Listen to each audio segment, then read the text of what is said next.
दोस्तों, एक गरीब पति और एक गरीब पत्नी कई सालों से वो अस्पतालों और बाबाओं के चक्कर में घूम रहे होते हैं। क्योंकि दोस्तों, कहा जाता है कि अगर इंसान के जीवन में पैसे से लेकर बड़ी बड़ी शोहरत और बड़ी बड़ी अच्छाइयाँ, बड़ी बड़ी बिल्डिंग और बड़ी हवेलियाँ हो जाए तो वो किसी काम की नहीं, अगर इंसान के जीवन में कोई संतान ना हो।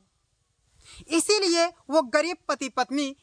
बाबाओं और अस्पतालों के चक्कर में अपनी और अपनी पत्नी के अंदर की बीमारियों को चेक कराने के लिए घूम रहा होता है। उसकी पत्नी मां नहीं बन रही होती है और वो अपने जीवन में एक बच्चा नहीं पैदा कर रहा होता है कि वो बाप बन जाए और उसकी पत्नी मां बन जाए।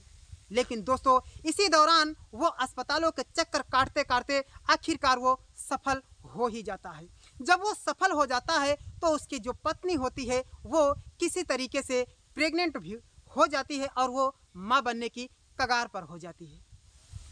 वो 6 महीने से 7 महीने की पेट से हो जाती है और इस दौरान उस घर में बड़ी ही मुश्किलें आ जाती हैं, क्योंकि उस पति पत्नी के अलावा उस घर में कोई और नहीं था कि जो खाना पीना बनाए और जो घर का काम काज करे। इसी दौरान एक दिन की बात है, जब कच्चे घर के अंदर उसकी जो पत्नी होती है वो दर्द से कराह रही होती है और अपने पति को बुलाती है और कहती है कि पति देव, अगर आप मेरी मानो तो आप मेरे मायके चले जाओ और मायके में जा कर के मेरी बहन को, मेरी छोटी सी बहन को बुला लाइए, क्योंकि इस वक्त इस घर में मैं ही काम करती थी और मैं अब तो इस हाल में हूँ, तो इस घर का काम काज कौन करेगा। तो कुछ दिन के लिए जाइए और हमारी बहन को बुला लाइए और इस घर का काम काज मेरी बहन करेगी जब तक कि मेरा बच्चा पैदा नहीं हो जाता। अब दोस्तों, उसके बाद में जो उसका पति होता है वो तुरंत ही जाता है अपने ससुराल और अपने जब ससुराल पहुंचता है तो ससुराल में उसका अवभगत होता है, बड़े ही अच्छे से उसका इज्जत और व्यवहार होता है।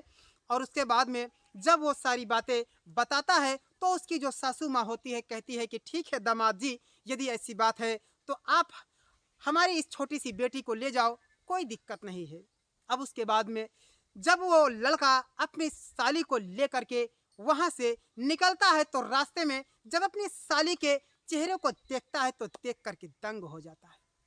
उसकी खूबसूरती और उसकी गदराती हुई जवानी को देखकर, उसकी हिरनी जैसी आंखों को देखकर और उसके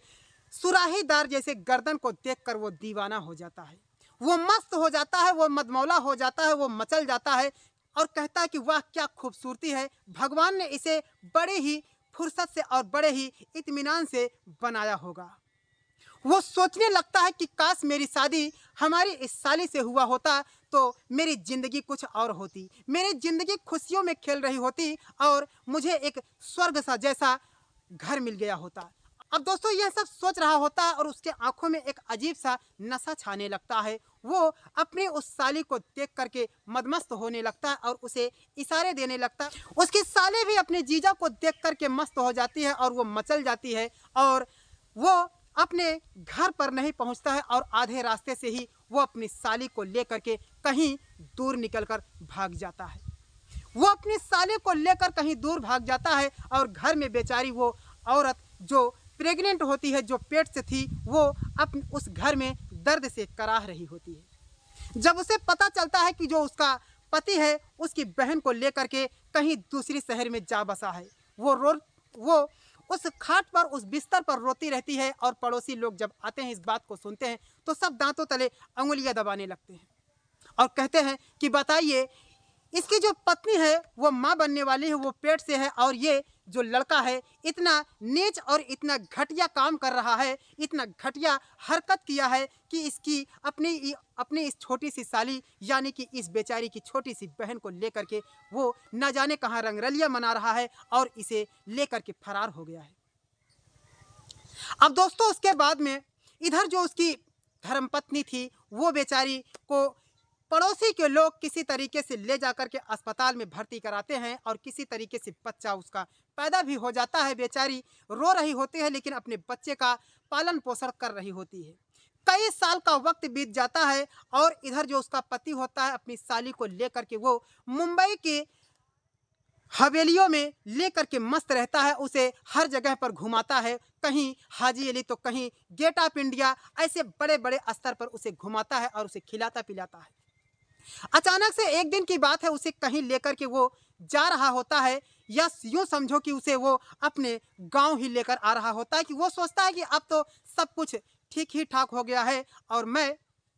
अपनी साली को ले जाऊंगा, और एक तरफ मेरी साली रहेगी और एक तरफ मेरी पत्नी रहेगी, क्योंकि साली भी अब पेट से हो चुकी थी। दोस्तों, उसके बाद में वो जो लड़का होता है वो क्या करता है कि अपनी उस साली को लेकर के जब रास्ते में घर पर आ रहा होता है, जैसे ही स्टेशन से उतरता है, वो कुछ सामान लेने के लिए जा रहा होता है, तो तभी गाड़ी चल जाती है, और गाड़ी जब चल जाती है तो घर पर वो पहुंचने ही वाला होता है, तभी अचानक से उसके पैर दोनों कट जाते हैं, और वो दोनों पैर से जब विकलांग हो जाता है, तो उसकी जो साली होती है किसी तरीके से उसे घर लाती है। अब जब उसकी जो बीवी होती है वो इस दशा को देख करके दंग हो जाती है, वो रो रही होती है, एक तरफ से ये सोच रही होती है कि काश इसने जैसा किया उसका फल इसे मिल गया। अब दोस्तों, उसके बाद में उसकी जो साली थी, उसे इस दशा को देख करके वो उसे उसका साथ छोड़कर वहां से भाग निकलती है, क्योंकि उसका जो जीजा था, जब तक उसके पास पैसे थे तब तक वो मस्त थी, और जब तक उसके हाथ पांव ठीक ठाक थे तो वो उसके साथ मजे लूट रही थी, उसके साथ में रंगरलियां मना रही थी। लेकिन जैसे ही उसके दोनों पैर कट जाते हैं तो उसकी जो साली होती है वो उसका साथ छोड़कर न जाने कहाँ, और या किसी दूसरे मर्द के साथ में भाग जाती है। अब ये सब देख कर के वो अपनी पत्नी के साथ बहुत ही रोने लगता है और कहता है कि मुझे माफ़ कर दीजिए, मैंने अपने जीवन में बहुत ही गलत किया है, जो भी किया है मैं अपनी इस गलती को एहसास कर रहा हूँ, मैं प्लीज़ तुमसे माफ़ी मांगता हूँ और मुझे अपना लीजिए। अब दोस्तों, उसके बाद में जो उसकी बीवी होती है वो कहती है कि मैं नहीं जानती तुम कौन हो, जब तुम ठीक थे तो तुमने मुझे धोखा दिया, और जाओ, अब तुम जिसके साथ गए थे वही तुम्हारी जिंदगी संभालेगी, और वही तुम्हें उठाएगी, वही तुम्हें बैठाएगी, तुम्हारी सेवा वही करेगी। मैं कौन हूँ तुम्हारी सेवा करने वाली, क्योंकि तुम तो मुझे पसंद ही नहीं कर रहे थे। तुमने तो मेरी छोटी सी बहन को लेकर के उसे इस चंगुल में फंसा करके मुझे इस हालात में छोड़ करके चले गए, तो तुम्हें वही आज के बाद तुम्हारी सेवा करेगी, मैं कौन होती हूँ। अब दोस्तों, उसके बाद में गांव के लोग जब इस लड़के के ऊपर थूकने लगते हैं, तो वो बेचारी उसकी जो बीवी होती है वो तरस खा करके इसे कहती है कि ठीक है, जो हुआ सो हुआ, मैं उसे भूल गई, लेकिन आपने ऐसा नहीं किया होता तो आपकी ज़िंदगी इस तरह से जहन्नुम न बनती। आपको जब समझ में आया तो ज़िंदगी एकदम से बेकार हो गई, कौन हम लोगों का सहारा बनेगा। लेकिन दोस्तों, फिर भी उसकी धर्म पत्नी उसे अपना बना लेती है, उसे अपना लेती है और उसका सेवा करने लगती है। दोस्तों, एक सीख की बात है कि इंसान को सोचना चाहिए कि जिसके साथ मैंने 7 फेरे लिए हैं उसके साथ में सातों वचन निभाना चाहिए। जिस वक्त 7 फेरा होता है तो पंडित कई तरह के बंधन में दोनों को बांधता है। मर्द को कहता है कि आज के बाद तुम किसी पराई स्त्री को आंख उठा करके उस नज़र से मत देखना, और उस स्त्री को भी कहता है पंडित कि किसी भी पराए मर्द को आप बुरी नज़रों से मत देखना। लेकिन दोस्तों, ऐसा इस इंसान ने किया है कि जो कि एक शर्मनाक बातें हैं। तो दोस्तों, जीवन में आपको ये नहीं भूलना चाहिए कि माँ बाप के बाद में अगर कोई जीवन साथ में निभाता है तो वो अपनी धर्म पत्नी निभाती है और दूसरा कोई नहीं निभाता है। तो दोस्तों, ये थी हमारी आज की कहानी। फिर मिलते हैं किसी नई कहानी के साथ। तब तक के लिए हर शहर की कहानी से सागर को दीजिए इजाज़त। जय हिंद, वंदे मातरम।